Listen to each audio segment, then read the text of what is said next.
Армысыздар, сіздермен бірге Қазақ Ньюс ақпараттық агенттігі. Назарларыңызға осы аптаның қорытынды жаңалықтарын ұсынамыз. Президент Қасым-Жомарт Тоқаев Қытайға ресми сапармен барды. Сапар барысында бірнеше маңызды келісім жасалды. Олардың бірі Қазақстан мен Қытай арасындағы визасыз жүру туралы келісім болды. Президент Қасым-Жомарт Тоқаев Қытайға өте маңызды мемлекеттік сапармен барды. Бұл екі ел арасында қарым-қатынасын одан әрі қалай дамитын негіз болатын ауқымды кездесулер өтті. Енді келісім бойынша туристер ел ішінде 30 күнге дейін визасыз жүруге рұқсат алды. Ереже екі жаққа да бірдей. Одан кейінгі маңызды кездесу Сиан қаласындағы Қазақ-Қытай инвестициялық дөңгелек үстелінде өтті. Келісім бойынша Chery, Jack, XL және Havel автокөлік брендтерінің Қазақстанда құрастыруға қолға алынуда. Онлайн сауда саласында JD.com платформасында Қазақстанның ұлттық павильоны ашылды. Ал Қазақстан Қытайға 1 миллион тонна бидай жеткізу жөнінде келісімге келген. Айта кету керек, осы сапар аясында құны 22 миллиард доллар болатын 47 құжатқа қол қойылды.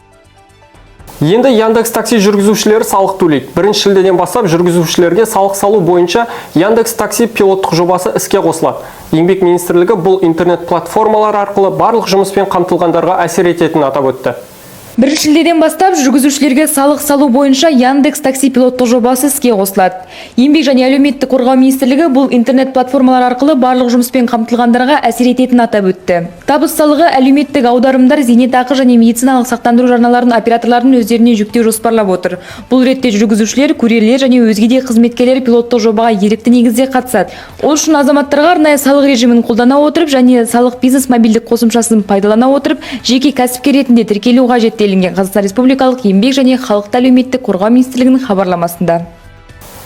Қожа Ахмет Яссауи кесенесінің жанында ЛГБТ туы көтерілді. Феминита қозғалысының өкілдері Түркістандағы кесене жанынан гомофобия, трансфобия және лесбофобиямен күресу күнімен құттықтаған видео жариялады. Олардың бұл әрекетіне халық әлеуметтік желіде наразылықтарын білдірді. Феминита қозғалысының өкілдері кесене алдында ту жайып жақтастарын мерекені тойлауға Алматыға және Түркістанға шақырды. Одан бөлек Түркістанда күлгін киіз үйді керемет өткізгендерін хабарлады. Гомофобии, бифобии, трансфобии, лесбофобии и других видов фобий. Мы празднуем с вами вместе в этом году в Алматы. Еще в Туркестане. И в Туркестане, где мы успешно провели фиолетовую елку. Қасиетті жерге келіп, біз өзіміздің облысты қорғауға үлес қостық. Там, где защищаются права человека, там и есть священная земля. Әлеуметтік желіде таралған ақпаратқа желі қолданушылары наразылығын білдірді. Тіпті бейтарап ұстанымы болса да қасиетті кесене алдында ЛГБТ туын жайғаны үшін айыптап жатқандар да бар. Ленин ескерткішін жөндеуге бюджеттен 1,5 миллион теңге бөлінді. Шығыс Қазақстан облысы Алтай аудандық мәслихаты Алтай қаласының орталығындағы Ленин ескерткішін жөндеу үшін қаражат бөлуді мақұлдады. Алтай аудандық мәслихатының төрайымы Лариса Гречушникованың айтуынша ескерткіш жергілікті маңызы бар тарихи және мәдени ескерткіштер тізімінде тұр. Жергілікті тұрғындар арасында Алтай қаласындағы Ленин ескерткішін алып тастау мәселесі де көтерілген. 2018 жылы ескерткіш орнына су бұрқақ салу туралы ұсыныс айтылған. Ол идеологиялық мағынада ескіргенімен ескерткіш тарихи ескерткіштер тізімінде тұр. Сол үшін оны жөндеу керек дейді әкім орынбасары Жанна Асқарова. Әлем жаңалықтары. 14 мамырда Түркияда президент және депутаттар сайлауы өтті. Түркияның қазіргі президенті Ердоған сайлаудың бірінші турында жеңе алмады. Ереже бойынша сайлауда толыққанды жеңу үшін кандидаттардың 50%-дан астам дауыс жинау керек.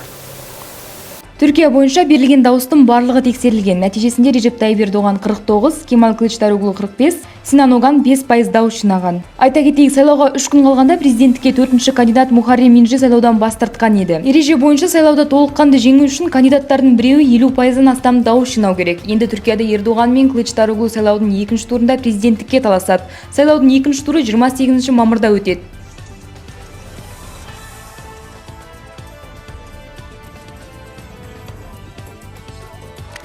Апта легі осымен тамам. Ақпараттардың толық нұсқасын төмендегі сілтемеде оқи аласыздар. Біздің әлеуметтік желілерге тіркелуді ұмытпаңыздар. Сау болыңыздар.